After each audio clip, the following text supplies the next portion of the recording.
Good evening guys.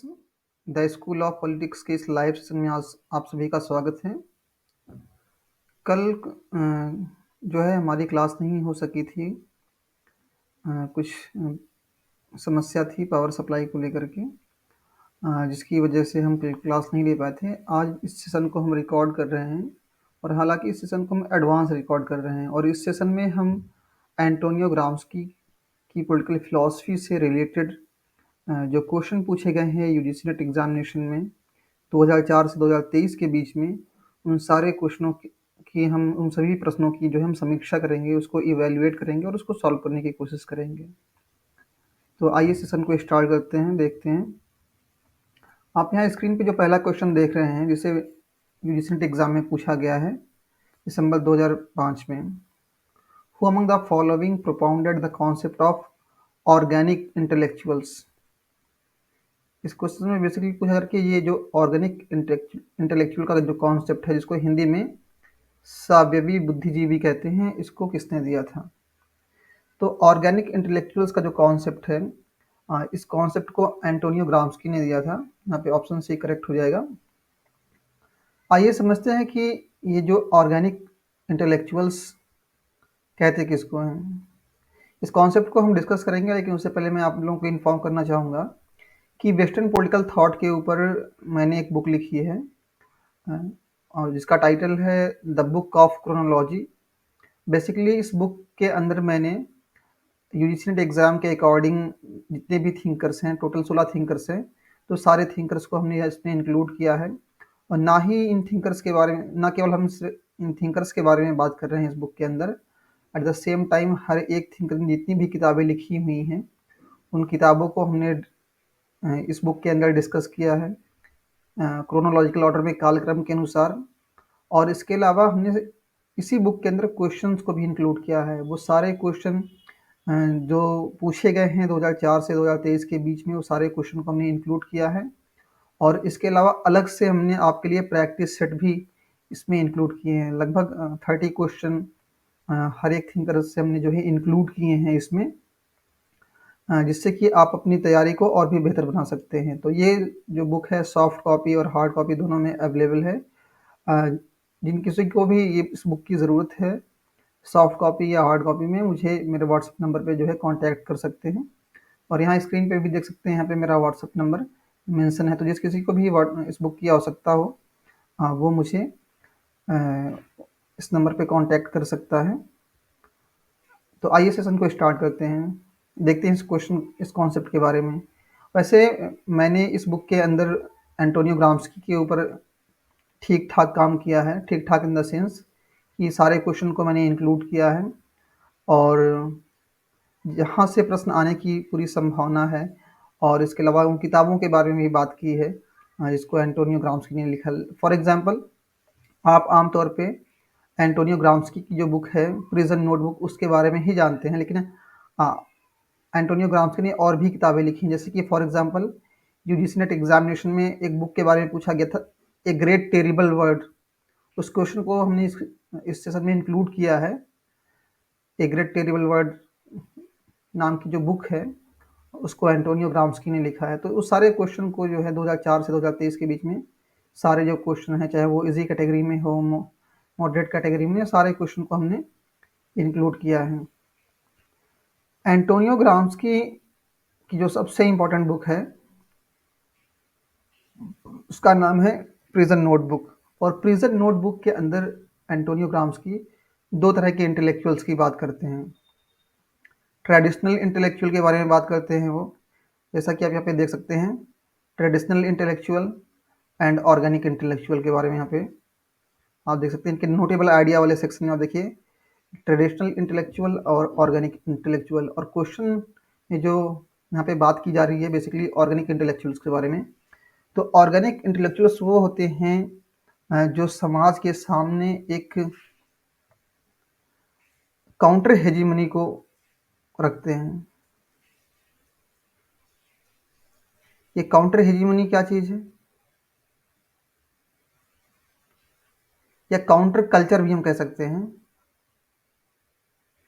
पूंजीवादी समाजों में क्या होता है कि दो तरह के इंटेलेक्चुअल्स होते हैं। एक होते हैं ट्रेडिशनल इंटेलेक्चुअल्स, जो पारंपरिक इंटेलेक्चुअल्स हैं। आमतौर पे ये जो इंटेलेक्चुअल्स हैं ये पूंजीपति वर्ग के, जो शासक वर्ग है, जो रूलिंग क्लास है, उसके इंटरेस्ट को डिफेंड करते हैं। और ऑर्गेनिक इंटेलेक्चुअल्स वो होते हैं जिनका समाज में परिवर्तन लाने में, सोशल चेंज लाने में एक बड़ा रोल होता है। फॉर एग्जाम्पल, जैसे कि अगर इंडियन कॉन्टेक्स्ट में देखें अगर, तो महात्मा गांधी को हम ऑर्गेनिक इंटेलेक्चुअल की कैटेगरी में रख सकते हैं। कैसे?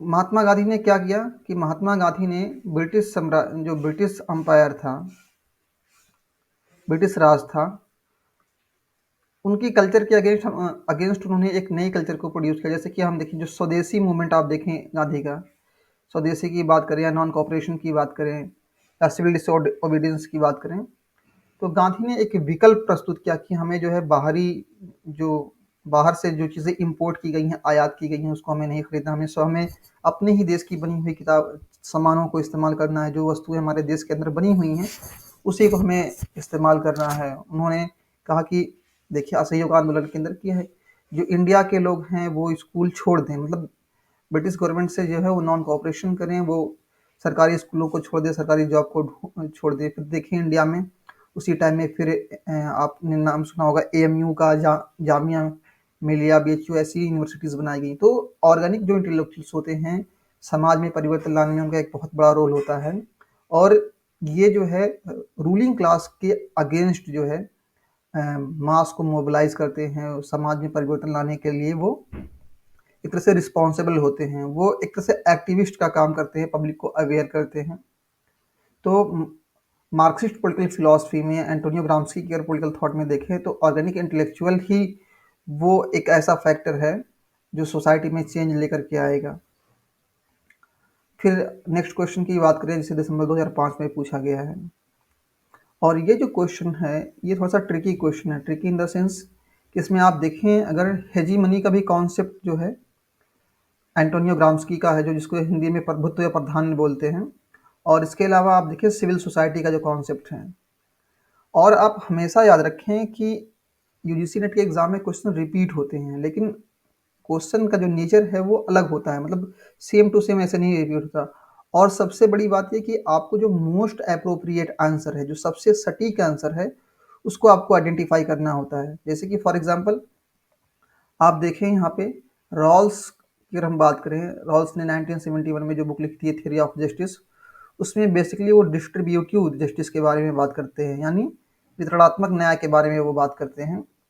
और लॉ को आप देखें, बेसिकली इस बुक में दो चीज़ें में, इस क्वेश्चन में हमें दो चीज़ें आइडेंटिफाई करनी है कि ये जो सेपरेशन ऑफ पावर का जो कॉन्सेप्ट है, बेसिकली हम इसको जानते हैं कि ये जो कॉन्सेप्ट है इसको किसने दिया था, सेपरेशन ऑफ पावर, मॉन्टेस्क्यू का आपने नाम सुना होगा।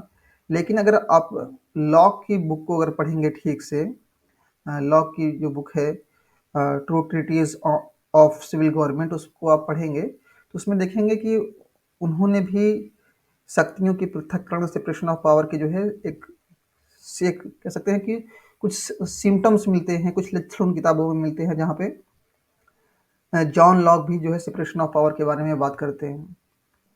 तो इस केस में आपको सेपरेशन ऑफ पावर का जो कॉन्सेप्ट है वो किससे रिलेटेड है, लॉक से। और ग्रामसी, अब देखिए यहाँ पे क्या है कि ग्रामसी हेजीमनी भी आप उपलब्ध है, यहाँ पे मौजूद है, और सिविल सोसाइटी। लेकिन इस क्वेश्चन में जो है मोस्ट अप्रोप्रिएट जो आंसर होगा वो सिविल सोसाइटी होगा। और यहाँ पे मैं आपको एक चीज़ और इन्फॉर्म करना चाहूँगा कि ये जो सिविल सोसाइटी का जो कॉन्सेप्ट है, इसको, सिविल सोसाइटी के कॉन्सेप्ट को एंटोनियो ग्राम्स्की ने हीगल से अडॉप्ट किया है। इसको याद रखिएगा आप, यहाँ से क्वेश्चन पूछे भी गए हैं कि एंटोनियो ग्राम्स्की ने जो है सिविल सोसाइटी का कॉन्सेप्ट कहाँ से अडॉप्ट किया है। और फिर आप तो जानते हैं जीन बोधा बात करते हैं, वो संप्रभुता के बारे में बात करते हैं, सॉवरेंटी के बारे में। ओके, तो सिंपल सी बात है, हमने जो है यहाँ पे आप देखेंगे क्वेश्चन के अकॉर्डिंग, तो हमने ए को हमने मैच किया है सेकंड से, ठीक है, आप यहाँ पे देखेंगे। और बी को फिफ्थ से, जो सबसे इम्पोर्टेंट इसमें है कि बी को हमने फिफ्थ से मैच किया। तो देखिए, और किसी भी ऑप्शन में बी को फिफ्थ से मैच नहीं किया गया है, जो पांचवा विकल्प है। तो यहाँ पे ऑप्शन जो बी है वो करेक्ट आपका हो जाएगा। अगले क्वेश्चन की बात करें जिसे दिसंबर 2000, यहाँ पे ऑप्शन जो बी है वो करेक्ट होगा, ठीक है ना। अगले क्वेश्चन की बात करें जिसे जून 2007 में पूछा गया है। अगेन आप देखें क्वेश्चन यहाँ पे जो एंटोनियो ग्राम्स्की की जो बुक है प्रिजन डायरी, वैसे तो प्रिजन नोटबुक उनकी बुक का जो किताब लिखी है उसको प्रिजन नोटबुक्स बोलते हैं, वो कई खंडों में कई वॉल्यूम्स में वो बुक है, लेकिन यहाँ पे प्रिजन डायरी लिखा गया है। आपको ये बताना कि किस इंडियन पॉलिटिकल थिंकर ने, कमेंट बॉक्स में आपको ये बताना कि किस इंडियन पॉलिटिकल थिंकर ने प्रिजन डायरी नाम की बुक लिखी है। ये आपके लिए क्वेश्चन है कि प्रिजन डायरी नाम की बुक किस इंडियन पॉलिटिकल थिंकर ने लिखी है। और आप याद रखिए प्रिजन डायरी वैसे यहाँ पे फिलहाल आप एंटोनियो ग्राम्स्की से मैच करिए। और मूल्यों का आधिकारिक आवंटन, डेविड ईस्टन राजनीति को कैसे डिफाइन करते हैं, वो कहते हैं कि राजनीति क्या है कि राजनीति के माध्यम से जो जो वैल्यूज़ हैं, पॉलिटिकल वैल्यूज़ हैं, जो वैल्यूज़ हैं समाज के अंदर, उसका आधिकारिक आवंटन किया जाता है। तो ये डिफिनेशन किसकी है, डेविड ईस्टन की है। और इटरनल कॉन्शियस का जो कॉन्सेप्ट है, शाश्वत चेतना, ये जो कॉन्सेप्ट है शाश्वत चेतना का, ये आपको हीगल की भी पॉलिटिकल फिलॉसफी में देखने को मिलेगा, आपको ग्रीन की पॉलिटिकल फिलॉसफी में देखने को मिलेगा। और मैकियावली की बात करें, मैकियावली बेसिकली पावर पॉलिटिक्स से बिलोंग करते हैं। वो कहते हैं कि एक शासक के अंदर जो है शेर और लोमड़ी दोनों की जो विशेषताएं हैं, जो एट्रीब्यूट्स हैं वो होने चाहिए। तो बेसिकली जो लायन हो किसको रिप्रेजेंट करता है, वो पावर को रिप्रेजेंट करता है। जो फॉक्स है वो चालाकी को, चतुराई को जो रिप्रेजेंट करती है। तो बात करें यहाँ पे हमने ए को हमने सिंपली मैच किया है ए को थर्ड से, तो यहाँ पे देखें ए को थर्ड से मैच किया है हमने यहाँ पे, और जो है डी को हमने फोर्थ से मैच की, जो ऑप्शन ए यहाँ पे करेक्ट हो जाएगा। और फिर यहाँ पे देखें रिलेटिव ऑटोनॉमी ऑफ स्टेट, ये क्वेश्चन 2023 में रिपीट हुआ है। ये जो क्वेश्चन है ये 2023 में ये क्वेश्चन रिपीट हुआ है। तो मैं आपको शुरू से ही बताता हूँ कि जो है क्वेश्चन रिपीट होते हैं नेट के एग्जाम में। राज्य की सापेक्ष स्वायत्ता किसको कहते, किसको है।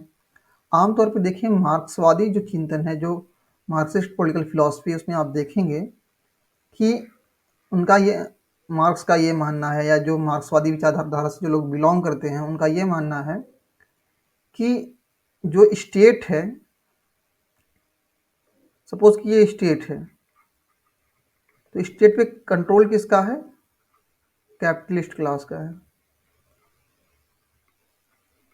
कैपिटलिस्ट क्लास का जो पूंजीपति वर्ग है उसका राज्य पे नियंत्रण होता है, और इसी के माध्यम से जो है ये जो राज्य है ये किसका, वर्कर्स का जो है शोषण करता है, उनको कंट्रोल करता है। जैसे कि सपोज कि मान लीजिए कि वर्कर्स जो है सड़क पर उतर रहा है प्रोटेस्ट करने के लिए, तो स्टेट क्या करेगा, अपनी पुलिस की मशीनरी को या रैपिड एक्शन फोर्स को भेजेगा उनकी प्रोटेस्ट को हटाने के लिए। हो सकता हो कि जो वर्कर्स हैं उनकी जो मांग है वो उचित हो, मुनासिब हो, अप्रोप्रिएट हो, जायज हो। तो रिलेटिव ऑटोनॉमी एक ऐसी कंडीशन है, अगर हम बात करें रिलेटिव ऑटोनॉमी की, कि जहाँ पे क्या है कि इस स्टेट के ऊपर में, इस स्टेट के ऊपर में जो कैपिटलिस्ट है, जो पूंजीपति है, उसका जो कंट्रोल है वो बहुत कम हो जाता है, ना के बराबर हो जाता है। और दूसरी तरफ जो वर्किंग क्लास है वो क्या है कि वो बहुत हद तक कोशिश करता है कि उस स्टेट पे उसका कंट्रोल हो जाए। लेकिन हालांकि क्या है कि अभी एक ऐसी कंडीशन है जिसपे, जहाँ पे राज्य के ऊपर, स्टेट के ऊपर ना वर्कर्स का कंट्रोल है और ना ही पूरी तरह से पूंजीपति का। तो एक तरह से अब क्या है कि स्टेट जो है फ्री हो गया है, स्वतंत्र हो गया है, स्वायत्त हो गया है। तो इसी कंडीशन को बोलते हैं रिलेटिव ऑटोनॉमी स्टेट, जहाँ पे एक वर्ग दूसरे वर्ग को, एक क्लास दूसरे क्लास को जो है उसने काउंटर बैलेंस कर दिया हो, और स्टेट जो है इंडिपेंडेंटली काम कर रहा हो। हालांकि आप देखें मार्क्स की पॉलिटिकल फिलॉसफी में भी एक बुक है जिसका नाम है 18th ब्रूमेयर लुइस बोनापार्ट,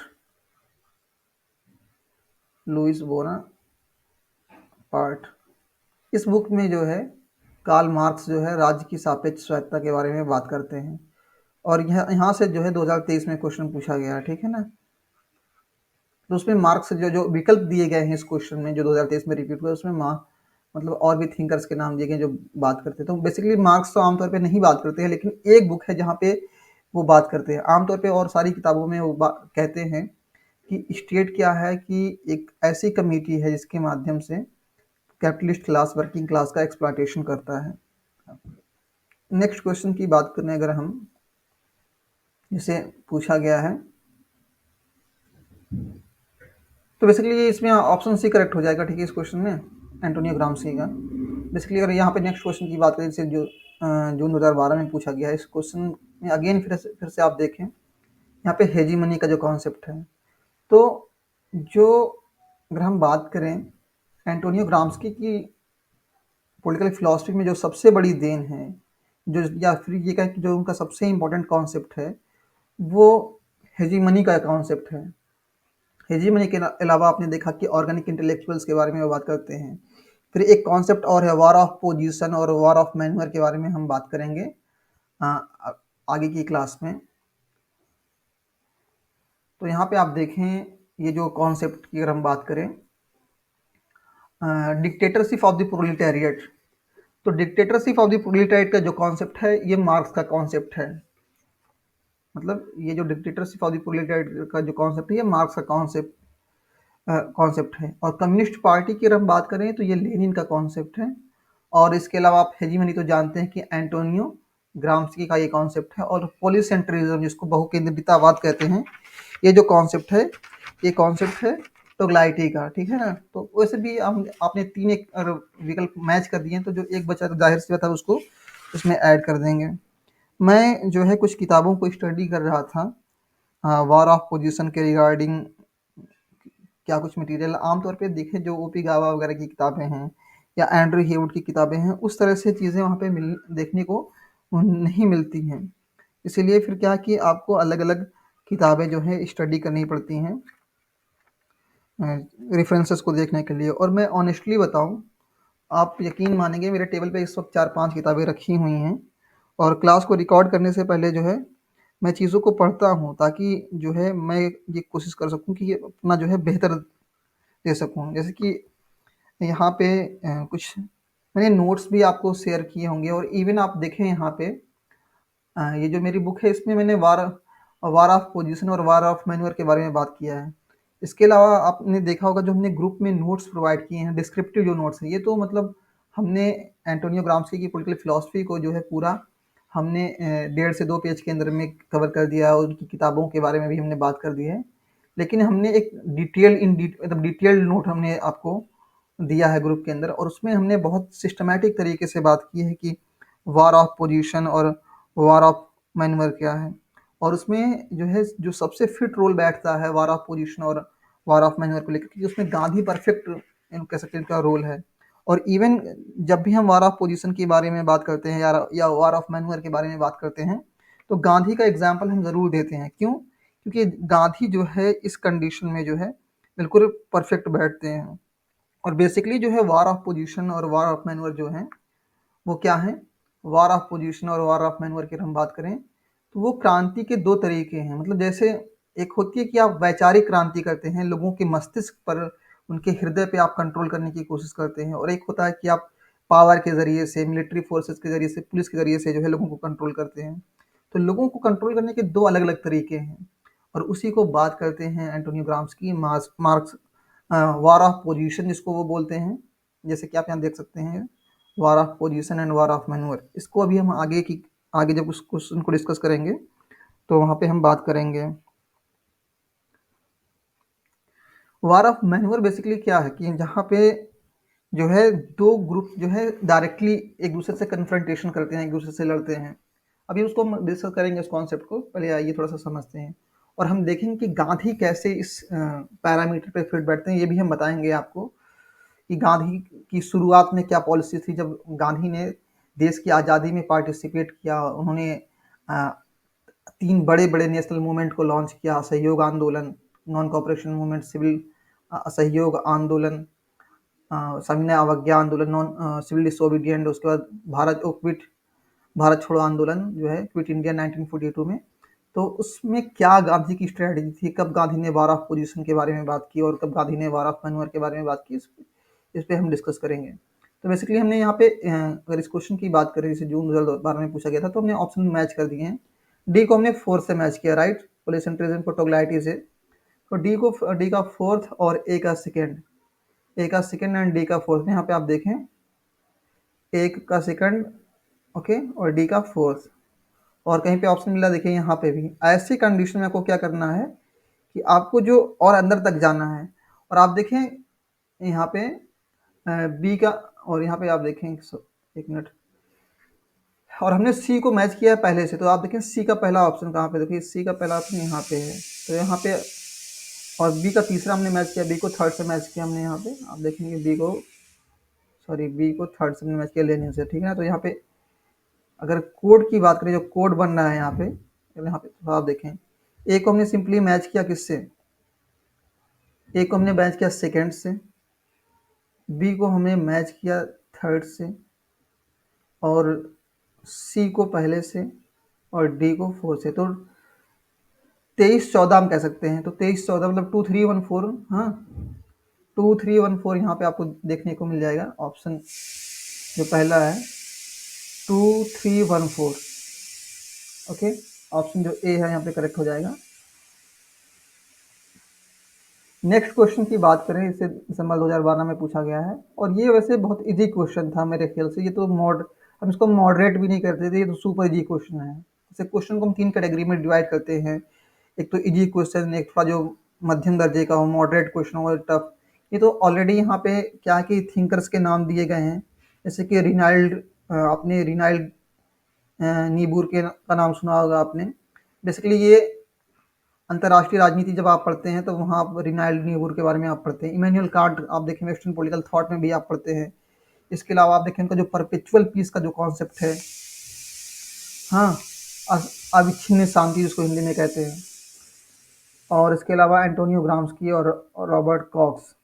तो ये तो बेसिकली जो 3 थिंकर्स हैं, मतलब ये दो जो थिंकर्स हैं पहले और फोर्थ, इसमें आप देखिए ये तो आईआर से बिलोंग करते हैं, और कांट और ग्राम्स्की की बात करें ये बिलोंग करते हैं थॉट से। और यहाँ पे क्लियरली मेंशन भी किया गया है कि किस पर्टिकुलर ईयर में जो है मतलब इनकी बेसिकली डेट ऑफ बर्थ लिखी हुई है, ये कब पैदा हुए और कब इनकी ये डेथ हुई है।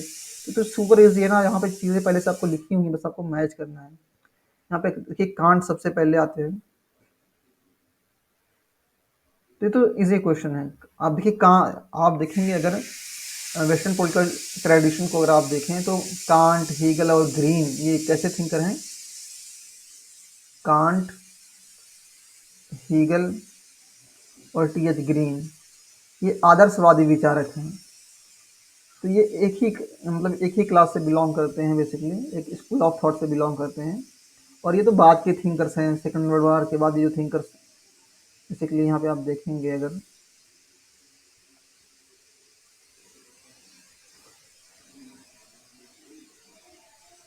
तो यहाँ पे सबसे पहले हम किसको रखेंगे, इमैनुअल कांट को। ऑप्शन सेकंड यहाँ पे देखिए, मैंने कहा ना कि सबसे पहले आपको कांट को रखना है, तो जहाँ सेकंड ऑप्शन डी करेक्ट हो जाएगा। ये तो उसमें डेट ऑलरेडी मेंशन है। यहाँ पे आप देखिए सिविल सोसाइटी, मैंने आपको उस क्लास के शुरू में बताया कि जो है जो सिविल सोसाइटी का जो कॉन्सेप्ट है, नागरिक समाज का जो कॉन्सेप्ट है, इसको एंटोनियो ग्राम्स्की ने किससे अडॉप्ट किया है, हीगल से। और हीगल और ग्राम्स्की की पॉलिटिकल फिलॉसफी में आप देखेंगे, ग्राम्स्की की पॉलिटिकल फिलॉसफी में वो ये बताते हैं कि सिविल सोसाइटी के माध्यम से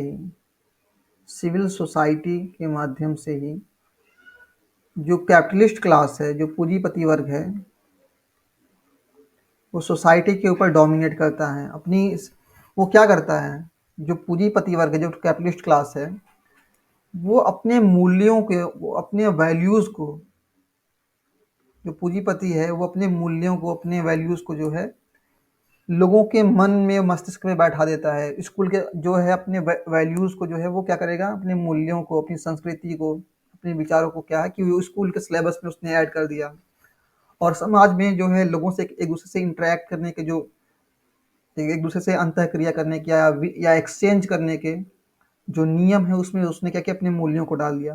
देखिए किसी भी सोसाइटी को कंट्रोल करने के 2 तरीके होते हैं, या तो आप बंदूक के ज़रिए से, पुलिस फोर्स के ज़रिए से, आर्मी के ज़रिए से लोगों को कंट्रोल करें। दूसरा ये है कि आप उनके मस्तिष्क पे, उसके हृदय पे जो है कंट्रोल करें। आप देखें अंग्रेजों ने जब इंडिया में जब वो आए तो उन्होंने हमारी जो पारंपरिक शिक्षा पद्धति थी, ट्रेडिशनल जो हमारा एजुकेशन सिस्टम था, उसको उन्होंने रिप्लेस किया और कहा, उन्होंने क्या कहा कि जब यहाँ के जो जो लोग हैं, जब ब्रिटिश मॉडल ऑफ एजुकेशन को अडॉप्ट करेंगे तो इससे क्या होगा, वो देखने में भले ही इंडियन होंगे लेकिन जो उनका सोल है, जो उनकी आत्मा है, जो उनका कैरेक्टर है, जो बिहेवियर है, वो बिल्कुल अंग्रेजों के जैसा होगा और वो ब्रिटिश राज के अगेंस्ट जो है रिवॉल्ट या रिवॉल्यूशन नहीं करेंगे। तो बेसिकली सिविल सोसाइटी ही है क्या है कि वो वैधता देती है पूंजी किसी भी शासन को, किसी भी शासक को जो है जो लिजिटमेसी मिलती है। एक्चुअली ये जो कॉन्सेप्ट है ना एंटोनियो ग्राम्स्की का, जिसमें बात करते हैं वो हेजीमनी के बारे में। तो हेजीमनी क्या है? हेजीमनी जो हेजीमनी है, इसको हिंदी में प्राधान्य बोलते हैं या प्रभुत्व बोलते हैं, ठीक है ना। अब समझिए हेजीमनी कैसे प्रोड्यूस होती है? सोसाइटी से। हेजीमनी प्रोड्यूस होती है किससे? सोसाइटी से। बेसिकली किससे? सिविल सोसाइटी से। जो नागरिक समाज है, नागरिक समाज बताता है कि लोगों को कैसे बिहेवियर करना चाहिए, सिविल सोसाइटी से। और सिविल सोसाइटी जो है क्या करता है, इस पूंजीपति वर्ग को क्या है कि वो के शासन को जो है वो वैधता, वो वैलिडिटी प्रोवाइड करता है कि हाँ ये जो शासन है ये वैध है, जनता के हित में है। हालांकि सही मायने में देखें कि जो पूंजीपति वर्ग है वो क्या कर रहा है कि वो वर्किंग क्लास का एक्सप्लॉयटेशन कर रहा है। और चूंकि पूंजीपति वर्ग ने क्या क्या किया, पे स्कूल पे, कॉलेज पे, जो सांस्कृतिक संगठन है, सब पे अपना उसने उसका प्रभाव है और उसके माध्यम से उसने जनता के मन और मस्तिष्क पर अपना नियंत्रण स्थापित कर लिया। और इसमें सबसे बड़ा जो सिविल सोसाइटी है, स्कूल है, कॉलेज है, फैमिली है, ये सब रोल प्ले करते हैं, जिसके माध्यम से जो है पूंजीपति वर्ग जो है जनता के मन और मस्तिष्क पे कंट्रोल जो है इस्टेब्लिश कर लेता है। तो कहने का मतलब ये, जब ये कहते हैं एंटोनियो ग्राम्स्की कि सिविल मतलब एक तो वो तुलना करते हैं किसकी? सिविल सोसाइटी की। A powerful system of fortress and earthworks standing behind the state. जैसे कि सपोज कि ये स्टेट है, तो ये सपोज कि ये स्टेट है, तो स्टेट के पीछे क्या है कि ये जो सिविल सोसाइटी है वो खड़ी हुई है, कैसे? उसको बैकअप दे रही है।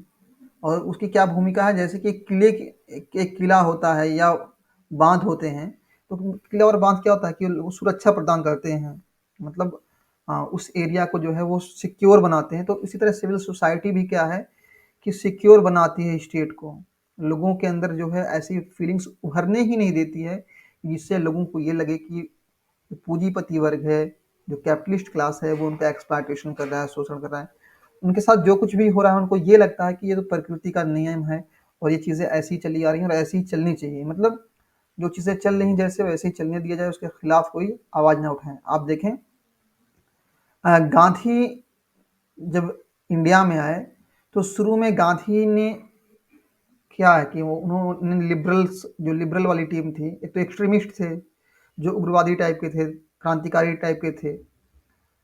हालांकि वो भी हमारे क्या कह सकते हैं फ्रीडम फाइटर्स थे, उनका काम करने का तरीका अलग था। लेकिन आप देखें गांधी की जो पॉलिसीज थी या काम करने का जो तरीका था, गांधी कॉपरेट भी इंगेज भी करते थे और डिसंगेज भी करते थे। आप देखें शुरू शुरू में गांधी ने क्या किया कि जब प्रथम विश्व युद्ध हो रहा था तो गांधी ने भारतीयों को कहा कि आप जो है अंग्रेजी सेना में शामिल होइए और आप अनुभव हासिल करिए कि कैसे जो है ये सारी चीज़ों को कंडक्ट करना है। तो बहुत हद तक आप देखें गांधी के कहने पे लोगों ने जो है जो इंडियन जो सोल्जर्स थे, जो उन्होंने जो है फर्स्ट वर्ल्ड वॉर में पार्टिसिपेट किया। बाद में फिर आप देखते हैं वही गांधी जब अपना मूवमेंट लॉन्च करते हैं तो असहयोग की बात करते हैं, लोगों से कहते हैं कि आप नौकरियां छोड़ दें, सरकारी नौकरियां छोड़ दें, सरकारी स्कूल छोड़ दें, सरकारी कोर्ट छोड़ दें। और अंत में आप देखते हैं कि गांधी जो अहिंसा के बारे में बात कर रहे थे, वही जो है 1942 में जो है डू और डाई वाली, 1942 में जो है अगस्त में जो है जो बॉम्बे के ग्वालियर टैंक मैदान में जब वो स्पीच देते हैं अपनी, तो वो कहते हैं कि डू और मतलब हर कोई अपने हिसाब से जो है अपना नेतृत्व करे, क्योंकि आमतौर उस टाइम में क्या होता कि जो कांग्रेस के जितने भी बड़े लीडर थे सबको अरेस्ट कर लिया गया था। तो ये सिविल सोसाइटी का जो कॉन्सेप्ट है, एंटोनियो ग्राम्स्की ये कहते हैं कि जो नागरिक समाज है उसकी कंडीशन कैसी है, उसकी तुलना कैसे की जा सकती है कि ऐसे ये किले हैं, मिट्टी के बांध हैं, जिससे क्या है कि स्टेट जो है अपने आप को डिफेंड करता है और एक पावरफुल सिचुएशन में बना रहता है। और ऐसा ना हो तो फिर क्या कि लोग रिवॉल्यूशन करेंगे, प्रोटेस्ट करेंगे, सड़कों पे उतर आएंगे। और यहाँ पे देखिए एंटोनियो ग्राम्स्की से एक लेटेस्ट क्वेश्चन है 2017 में पूछा गया था। यहाँ पे आप देखें एंटोनियो ग्राम्स्की ने जो है बात की है फांसीवाद के बारे में। तो फांसीवाद को जो है वो एक पैसिव रिवॉल्यूशन मानते हैं। देखिए आमतौर पे क्या है कि देखिए जब भी क्रांति होगी किसी भी देश में होगी तो क्या होगा कि जो जो शासन पहले से मौजूद है उसको उखाड़ करके एक नई व्यवस्था स्थापित कर दी जाएगी। लेकिन जब एक नई व्यवस्था स्थापित की जाएगी तो उसका एक फ्रेमवर्क भी तो होना चाहिए, एक ढांचा होना चाहिए, एक फ्रेमवर्क होना चाहिए कि लोग कैसे काम करेंगे। हम देखिए इंडिया की अगर हम बात करें, जब 1947 में देश आज़ाद हो गया तो और उसके बाद आप देखें 1947 से लेकर के फिर 26 जनवरी 1950 के बीच में हमने भी उसी जो हमारा पुराना संविधान था 1935 में जो हमको मिला था उसी के बेस पे हमने काम कुछ हद तक काफ़ी हद तक किया। फिर बाद में हमने जो है अपना खुद का जो है संविधान बनाया। फासिज्म एक पैसिव रिवॉल्यूशन है। इसके पीछे एक वजह ये भी है कि यहाँ पे एक विकल्प जनता को नहीं मिलता है कि इसके बाद का क्या फ्रेमवर्क होगा। एक्टिव रिवॉल्यूशन बेसिकली आप देखें वहाँ पे जहाँ लोग डायरेक्ट पार्टिसिपेट करते हैं। तो इन शॉर्ट हम ये कह सकते हैं कि एंटोनियो ग्राम्स्की ने जो है फासिज्म को पैसिव रिवॉल्यूशन के ज़रिए से जो है उससे कंपेयर किया है। मतलब वो मानते हैं कि फांसीवाद जो है अपने आप में क्या है कि एक निष्क्रिय क्रांति है। कि क्रांति का मतलब सिर्फ ये नहीं होता कि तोड़-फोड़, क्रांति के माध्यम से क्या है कि लोगों का एक एक्टिव पार्टिसिपेशन होना चाहिए, उनके सामने एक फ्रेमवर्क होना चाहिए कि जब हम आज़ाद हो जाएँगे किसी क्रांति के माध्यम से तो फिर हमारे क्या वैल्यूज़ होंगे, हमारे क्या मूल्य होंगे। अब ये देखिए अगर क्रांति होती तो 2 कंडीशन हो सकती है कि एक नया ऑर्डर इस्टैब्लिश होगा या फिर ऐसा हो सकता है कि अनार्की इस्टैब्लिश हो जाए, अराजकता आ जाए। एनीवे अगले क्वेश्चन की तरफ बढ़ते हैं जिसे पूछा गया दिसंबर 2018 में। और मैंने आपको अभी शुरू में ही बताया कि पहले ही क्लास के शुरू में ही कि सिविल सोसाइटी का जो कॉन्सेप्ट है उसको आप देखिए सिविल सोसाइटी का कॉन्सेप्ट और उसमें साथ ही साथ में पॉलिटिकल सोसाइटी का जो कॉन्सेप्ट है उसको हीगल से अडॉप्ट किया है एंटोनियो ग्राम्स्की ने। और आप देखेंगे ये एंटोनियो ग्राम्स्की की पॉलिटिकल फिलॉसफी में वो कहते हैं कि राज्य को उस वक्त तक नहीं समझा जा सकता है कि जब तक आप नागरिक समाज को सिविल सोसाइटी को ना समझें। क्यों? क्योंकि ये नागरिक समाज ही है जो राज्य को वैधता प्रदान करता है, उसको सब मतलब राज्य के अंदर स्थायित्व कैसे आए, उसके अंदर स्टेबिलिटी कैसे मेंटेन रहे, लॉ एंड ऑर्डर कैसे मेंटेन रहे, ये सिविल सोसाइटी के जरिए से ही पॉसिबल है। और सिविल सोसाइटी के अंदर ही आप देखेंगे it is in the civil society that struggle for hegemony take place. जैसे नागरिक समाज है, ठीक है ना, समाज है, नागरिक समाज है जहाँ पे नागरिक रह रहे हैं। तो आप देखें आज़ाद मुल्कों में भी देखें अलग अलग विचारधाराएं होती हैं। कहीं मार्क्सवादी विचारधारा है, साम्यवादी विचारधारा है, उदारवादी विचारधारा है। तो हर कोई क्या कर रहा है कि इसी समाज के अंदर में अपनी अपने विचारों को लेकर के लोगों के सामने जा रहा है और अपनी बात रख रहा है। आप पॉलिटिकल पार्टीज़ को देखें, बहुत सी पॉलिटिकल पार्टीज़ होती हैं जिनकी अपनी कोई आइडियोलॉजी नहीं होती, लेकिन कुछ पार्टीज़ होती हैं जिनके पास अपनी आइडियोलॉजी होती है। तो उस आइडियोलॉजी को रिकॉग्निशन कहाँ से मिलता है? इसी सिविल सोसाइटी से मिलता है। पॉलिटिकल पार्टीज़ या जो ऑर्गेनाइजेशन है उसके अलावा सोशल ऑर्गेनाइजेशन है, कल्चरल ऑर्गेनाइजेशन है या जो किसी पर्टिकुलर आइडियोलॉजी को फॉलो करते हैं जो ऑर्गेनाइजेशन, वो जनता के बीच में जाते हैं और अपने विचारों को उनको सामने रखते हैं। आप इंडिया के अंदर देखें बहुत से संगठन हैं, जैसे कि फॉर एग्जांपल आरएसएस का आप एग्जांपल ले सकते हैं। वो एक हिंदुत्ववादी विचारधारा को रिप्रेजेंट करते हैं। कांग्रेस है वो सेक्युलर फैब्रिक को लेकर के मतलब अपना मतलब उनका हर किसी का अपना एक विचार अपनी एक विचारधारा है। जो मार्क्सवादी पार्टियां हैं उनको आप देखें उनका एक अलग विचारधारा है जहाँ पे वो कहते हैं। अब तो वैसे भी आप देखें साम्यवाद उस तरह से नहीं रह गया जिस तरह से जब कोल्ड वार के टाइम में था। तो हर पार्टी की अपनी कुछ हद तक आइडियोलॉजीज होती हैं, उसी को वो फॉलो करते हैं।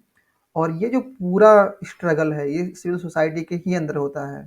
बेसिकली जिन जिन मूल्यों को, जिन वैल्यूज़ को, जिस कल्चर को सोसाइटी एक्सेप्ट कर लेती है, वही कल्चर जो है सोसाइटी में डोमिनेट हो जाता है, और जो वैल्यूज़ हैं और जो कल्चर्स हैं वो पीछे छूट जाती हैं।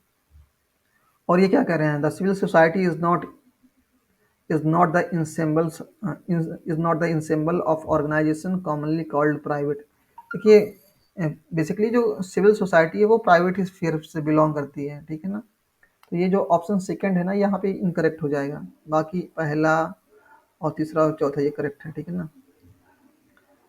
ऑप्शन डी जो है पहला, तीसरा और चौथा करेक्ट। यहाँ पे अगले क्वेश्चन की बात करें, आप देखें यहाँ पे ये बिल्कुल अलग क्वेश्चन है। Who is the writer of the book a great terrible word. A great terrible word पुस्तक का लेखक कौन है, अब बताइए। आप आमतौर पे जो किताबें हैं, ओपी गावा वगैरह की जो किताबें हैं, उसमें आपने प्रिजन नोटबुक के बारे में ही पढ़ा है, ठीक है ना, प्रिजन नोटबुक के बारे में। लेकिन यहाँ तो कुछ और भी किताबों के बारे में पूछ लिया है। तो एंटोनियो ग्राम्स्की ने कौन कौन सी किताबें लिखी हैं, उन सारी किताबों को हमने यहाँ पे अपनी book the book of technology, ये बुक आपको हिंदी और अंग्रेजी दोनों भाषाओं में ये बुक उपलब्ध है, आप यहाँ पे देख सकते हैं। मैंने चीज़ों को मेंशन कर दिया है प्रॉपर तरीके से, ताकि आप, और ये बुक ऐसी है कि आप 2 से 3 दिन में जो है इंडियन पॉलिटिकल थॉट को रिवाइज कर सकते हैं इस बुक से। इसमें सारे क्वेश्चन भी हैं, और वैसे भी वीडियोस को बनाने में मैं जितने भी मटेरियल यूज़ कर रहा हूँ, जितने भी क्वेश्चन इस्तेमाल कर रहा हूँ, सारे क्वेश्चन जो है मैंने यहाँ पे इंक्लूड कर दिए हैं। तो आप देखें एंटोनियो ग्राम्स्की ने जो जो किताबें लिखी हैं, जैसे कि फॉर एग्जांपल यहाँ पे देख सकते हैं ए ग्रेट टेरिबल वर्ड। यहाँ पे आप देखिए जो पहली किताब है, यहाँ पे आप देखेंगे ए ग्रेट टेरिबल वर्ड। और ये किताब कब लिखी है, बेसिकली अगर हम बात करें एंटोनियो ग्राम्स्की की, तो ये एक इटालियन पॉलिटिकल फिलोसोफर है। इनका जन्म इटली में हुआ था, और इटली की जो कम्युनिस्ट पार्टी थी उसके फॉर्मेशन में इनका बहुत बड़ा रोल था। और हम देखते हैं कि प्रिजन नोटबुक तो उनकी सबसे इम्पोर्टेंट बुक है, लेकिन उसके अलावा प्रिजन नोटबुक 1971 में पब्लिश हुई थी, इसको ने चौथे नंबर पर रखा है। बाकी 3 किताबें और भी हैं, जैसे कि आप देखें द मॉडर्न प्रिंस, और इसके अलावा जो है the revolution against Das Kapital, और इसके अलावा आप देखें ए ग्रेट टेरिबल वर्ड। और ये किताब है, इन्होंने अरेस्ट होने के पहले, आप देखिए जो है इनको जो है अरेस्ट कर लिया गया था, और इसके बाद जो है इनको जेल में डाल दिया गया था, और उसी जेल में रह करके जो है इन्होंने प्रिजन नोटबुक नाम की किताब लिखी थी। और ये जो ए ग्रेट टेरिबल वर्ड है, इस बुक उन्होंने अरेस्ट होने से पहले लिखा है। और आप देखें आमतौर पे जो सामान्य किताबें हैं, ओपी गावा एंड हुड, उसमें ये किताबों के बारे में आपको नहीं मिलेगा। तो मैंने पूरा एकदम पूरा पेपर का एनालिसिस करने के बाद इन किताबों को लिख दिया है। आप इस बुक को जो है परचेज़ करें, ऑर्डर करें, और फिर इसको अच्छे से जो है पढ़ें। बाकी आप चाहें तो इस बुक को आप सॉफ्ट कॉपी या हार्ड कॉपी दोनों में ये अवेलेबल है। हमारे व्हाट्सएप पे आप कांटेक्ट कर सकते हैं इस बुक के लिए। बात करते हैं अगले क्वेश्चन के बारे में, ठीक है। यहाँ पे ये जो क्वेश्चन है जिसे पूछा गया है दिसंबर 2019 में, यहाँ कुछ थिंकर्स के नाम दिए गए हैं आपको अगेन, और उनके विचारों के बारे में बात की गई है। आपको करेक्ट मैच करना है कि कौन सा थिंकर किस स्कूल ऑफ थॉट से, किस संप्रदाय से जो है बिलोंग करता है, संबंध रखता है। तो जैसे जॉन रॉल्स की बात करें तो जॉन रॉल्स क्या हैं, ये लिबरल इगैलिटेरियन थिंकर हैं, मतलब ये उदार समतावादी विचारक हैं, उदार समतावादी विचारक हैं। दूसरी तरफ आप देखें प्लेटो आदर्शवादी विचारक हैं।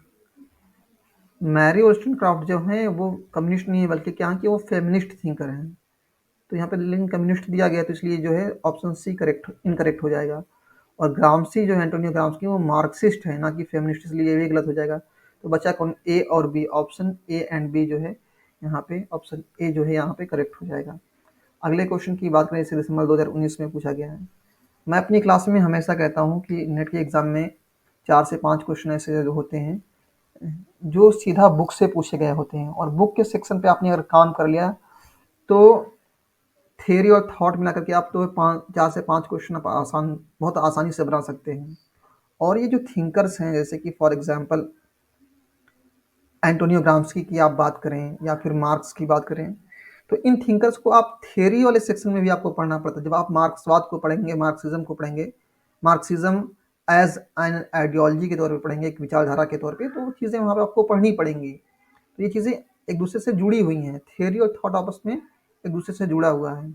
और किताबों से क्वेश्चन हो, कहीं से क्वेश्चन हो या ना हो, एग्जाम में किताबों से क्वेश्चन ज़रूर होते हैं। तो किताब वाला पोर्शन उस पर जरूर आप फोकस ज़रूर करें।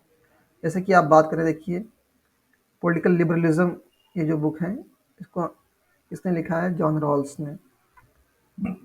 हैरी वोल्स्टनक्रॉफ्ट ने जो जिस बुक को लिखा है उसका नाम है a vindication of the rights of women. और इसके अलावा एंटोनियो ग्राम्स्की की बात करें, द प्रिजन नोटबुक और the rest of the world earth, ये जो है इसको किसने लिखा है, फ्रेंच फैनन ने। तो सिंपली हमने ए को मैच किया थर्ड से, और डी को, ए को हमने, देखिए यहाँ पे कोड किस तरह का बनेगा। हाँ, ए को हमने मैच किया सिंपली तीसरे से, बी को हमने मैच किया 4 से, 3 4, सी को हमने मैच किया फ्रेंच फैनन को पहले से, और डी को हमने मैच किया जॉन रॉल्स को सेकंड से। तो 3 4 1 2, आप देखेंगे इसमें 3 4 1 2 का कहाँ पे है, 3 4, सॉरी एक मिनट, कुछ लग रहा मिस्टेक हो गया क्या। हमने इसको मैच किया किससे, हाँ, ए को थर्ड से मैरी वोल्स्टनक्रॉफ्ट, बी को 4 से, 3 4 होना चाहिए। हाँ, तो देखिए यहाँ पे 3 4 1 2, 3 4 1 2 ऑप्शन जो बी है इसमें करेक्ट हो जाएगा। ठीक है, तो आप देखिए आपको क्या करना है एग्जाम में, क्या कि ठीक से मिलाना है आपको। हड़बड़ी में, जल्दबाजी में आप करेंगे तो अक्सर गलत हो जाएगा। देखिए शुरू में आपको ऐसा लगेगा कि जो विंडिकेशन ऑफ द राइट, जहाँ पे आपको एक से अधिक विकल्प एक जैसे लगे, तो फिर आप चीज़ों की छटनी करना शुरू करिए, उसको एलिमिनेट करना शुरू करिए। एलिमिनेशन मेथड का आप इस्तेमाल करोगे तो चीज़ें आसान हो जाएंगी। और ऐसे कोड लिख लोगे ना आप पेपर पे, क्योंकि ये तो ऑनलाइन एग्जाम होगा, पेपर पे आप कोड लिख लेना सबसे अच्छा रहेगा। 3 4 1 2 आप देखिए यहाँ पे 3 4 1 2 ऑप्शन बी में है। अगले क्वेश्चन की बात करें, इसे 2020 में पूछा गया है, हेजीमनी। हेजीमनी मतलब प्रधान, या इसको बोले इसको हम प्रभुत्व भी कह सकते हैं। तो हेजीमनी का मतलब क्या होता है, तो हेजीमनी क्या है, ये बुर्जुआ क्लास की, पूंजीपति वर्ग की वह क्षमता है। देखिए इसकी डेफिनेशन दी गई है, एग्जाम में पूछा गया है कि हेजीमनी क्या है।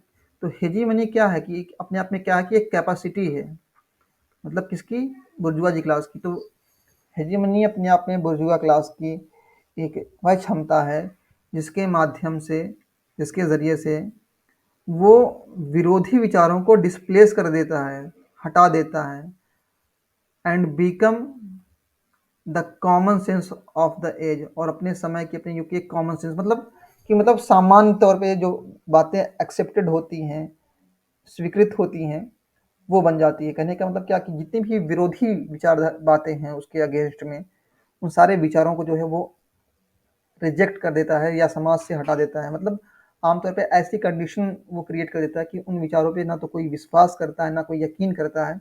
जैसे कि फॉर एग्जांपल जब अंग्रेज आए, तो आपने एक कॉन्सेप्ट सुना होगा कि जो वाइट मैन बर्डन का कॉन्सेप्ट सुना होगा, कि मतलब हम यहाँ पे शासन करने नहीं आए हैं, बल्कि ये जो भारत के जो लोग हैं, ये जो गरीब जो है गरीब, दरिद्र और पिछड़े जो लोग हैं, इनको हम एजुकेट करने आए हैं, इनको रहने का, खाने का, पहनने का, पढ़ने का तरीका सिखाने आए हैं।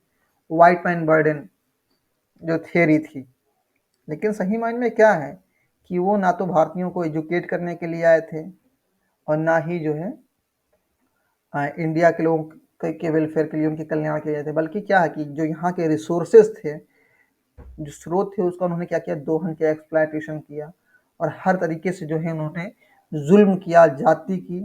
इंडिया के लोगों का उन्होंने जो है 200 साल तक इंडिया के लोगों का, इंडिया की जो रिसोर्सेज हैं उनका जो है उन्होंने एक्सप्लॉयटेशन किया।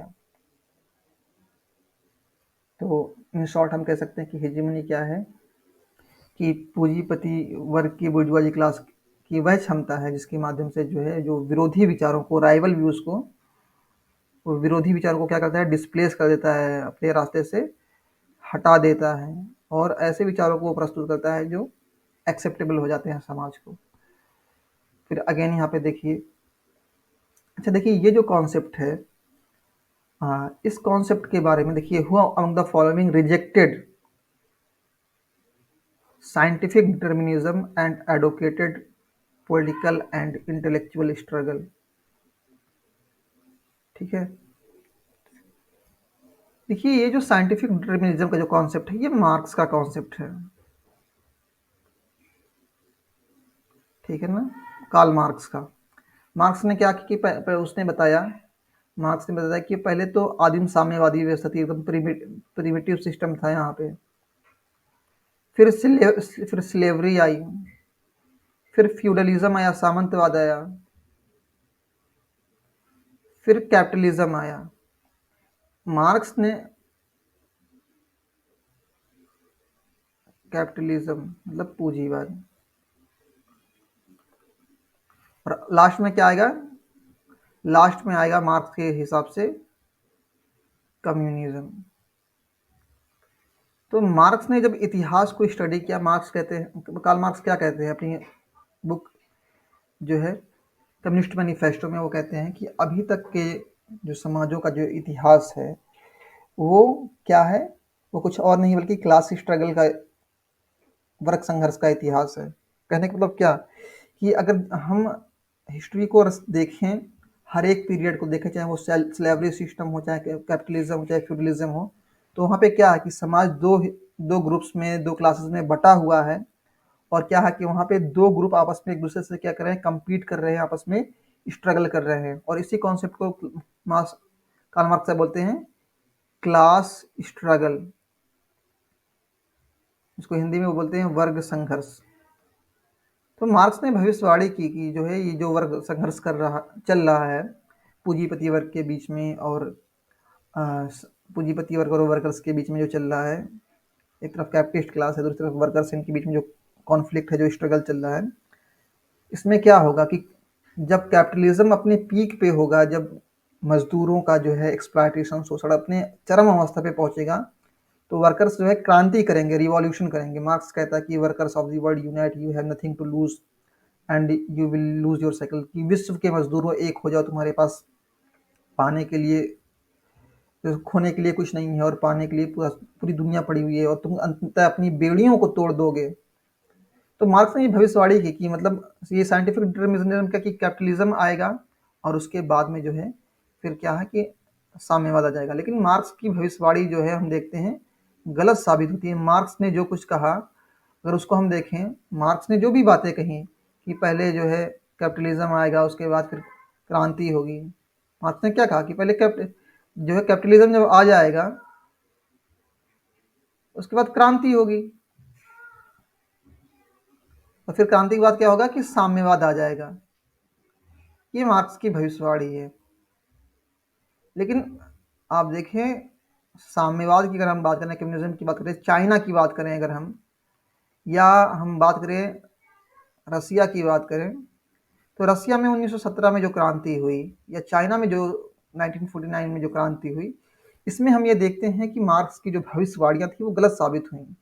वहाँ तो कैपिटलिज्म आया ही नहीं उस तरह से, वहाँ पे जो शोषण था, जो एक्सप्लॉयटेशन था, वो पीक पे पहुंचा ही नहीं, और उसके पहले ही क्या कि कम्युनिज्म आ गया। तो मार्क्स की तो जो है, जो ये जो साइंटिफिक डिटर्मिनिज्म था, जो वैज्ञानिक नियतिवाद था, जो मार्क्स की जो भविष्यवाणियाँ थी, वो गलत साबित हुई। और इस बदलाव को लाने में जो ऑर्गेनिक इंटेलेक्चुअल्स हैं, उनका बहुत बड़ा रोल होगा। ये एंटोनियो ग्राम्स्की ने बताया। ठीक है, तो ये एंटोनियो ग्राम्स्की ने कहा, उसने क्या किया कि उसने साइंटिफिक डिटर्मिनिज्म के कॉन्सेप्ट को रिजेक्ट कर दिया। उसने जो है ऑर्गेनिक इंटेलेक्चुअल के कॉन्सेप्ट को और पॉलिटिकल स्ट्रगल को जो है सपोर्ट किया। यहाँ पे ऑप्शन जो पहला है वो करेक्ट हो जाएगा।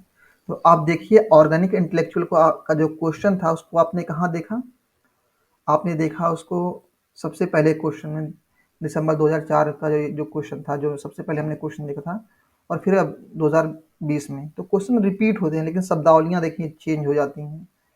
तो अगर आप किसी थिंकर की फिलॉसफी को ठीक से पढ़ोगे कि वो कहना क्या चाहता है, तो फिर चीज़ें आपके लिए पढ़ना, समझना, उनको सॉल्व करना काफ़ी आसान हो जाएगा। ठीक है, नेक्स्ट क्वेश्चन की अगर हम बात करें, जिसे पूछा गया है 2022 में, मैंने आपको शुरू से कहा कि किताब कहीं से क्वेश्चन हो या ना हो, बुक से क्वेश्चन जरूर होते हैं। अब देखिए यहाँ पे 4 किताबों के नाम दिए गए हैं, आपको मैच करना है। अब जैसे कि देखिए जब पोस्ट मॉडर्न कंडीशन की जो बुक है, आप जब पॉलिटिकल थियोरी में पढ़ेंगे आप पोस्ट मॉडर्निज्म के बारे में, तो फ्रैंकोइस लियोटार्ड कोई थिंकर है, उसने लिखा है पोस्ट मॉडर्न कंडीशन। और उसके अलावा ये जो बुक है, तो मतलब क्या कि इस बुक को, पोस्ट मॉडर्न कंडीशन को किसने लिखा है? लियोटार्ड ने, ना कि हन्ना अरेंट ने। तो ये ऑप्शन ए है, ये इनकरेक्ट हो गया। जैक्स डेरिडा ने जो बुक लिखी है उसका नाम है द पोस्ट कार्ड नाम की जो बुक है, इसको जैक्स डेरिडा ने लिखी, तो ये ऑप्शन सही हो गया। फ्रेंच फैनन ने, अभी आपने देखा अगले इसके पहले के क्वेश्चन में कि the rest of the earth, इसको किसने लिखा है? फ्रेंच फैनन ने। और एंटोनियो ग्राम्स्की ने जो बुक लिखी है उसको, उसका नाम है prison notebook, a great terrible word. और मार्क्स की जो भविष्यवाणियाँ थी उसकी आलोचना, उसकी आलोचना या कहें उसको जो रिजेक्ट किस बुक में किया था एंटोनियो ग्राम्स्की ने? The revolution against Das Kapital. मतलब दास कैपिटल के अंदर जो भविष्यवाणियां की गई थी, जो बातें कही गई थी, उसके खिलाफ रिवॉल्यूशन हो गई। क्यों? क्योंकि वहां पे तो पूंजीवाद आया ही नहीं, उससे पहले जो है उसके उसके पहले ही साम्यवाद आ गया, राइट। और द ह्यूमन कंडीशन नाम की जो बुक है, इसको किसने लिखा है? इसको लिखा है हन्ना अरेंट ने। लेकिन यहाँ पे नाम लिखा है एंटोनियो ग्राम्स्की का, तो ये भी इनकरेक्ट हो गया। तो बचा कौन? B and C. Option B and C is correct. ठीक है, अगले क्वेश्चन की बात करें, इसे मार्च 2023 में पूछा गया है। मार्च में आप देखिए, जून 2023 में 2 बार पेपर हुए, एक मार्च में हुआ और एक फिर जून में। फिर अगेन यहाँ पे पूछा गया कि who among the following believes that the super structure is relatively autonomous. राज्य की सापेक्ष स्वायत्ता के बारे में बात हो रही है, रिलेटिव ऑटोनॉमी ऑफ स्टेट के बारे में बेसिकली बात हो रही है। देखिए बेस क्या है, अगर आप मार्क्सिस्ट पॉलिटिकल फिलॉसफी को पढ़ेंगे तो ये बेस क्या है? तो ये जो मोड ऑफ प्रोडक्शन है, किस आधार पर एक राज्य के अंदर उत्पादन हो रहा है, प्रोडक्शन हो रहा है, ठीक है, यही आपका क्या है? बेस है। और उसके ऊपर फिर आप देखेंगे कि ये जो कानून की बात करें, लॉ हो गया, कोर्ट हो गया, पुलिस, आर्मी, ये सब सारी चीज़ें की सुपर स्ट्रक्चर, मतलब जैसा किसी भी इस सोसाइटी का बेस होगा, जैसा मोड ऑफ प्रोडक्शन होगा, और इस बेस पे जिसका कंट्रोल होगा, इस बेस पे जिसका कंट्रोल होगा, वही जो है उसका कंट्रोल जो है सुपर स्ट्रक्चर पे होगा, और सुपर स्ट्रक्चर उसी के फेवर में बनेगा। लेकिन आप देखें मार्क्स भी अपनी जो बुक है 18th रूमियर ऑफ नेपोलियन बोनापार्ट, उसमें भी मार्क्स बात करते हैं रिलेटिव ऑटोनॉमी, राज्य की सापेक्ष स्वायत्ता के बारे में बात करते हैं। और इसके अलावा इवन स्टेट भी सुपर स्ट्रक्चर का ही भाग है, जो अधिसंरचना है या सुपर स्ट्रक्चर कहें, सुपर स्ट्रक्चर, ठीक है ना, तो ये सुपर स्ट्रक्चर का ही हिस्सा है।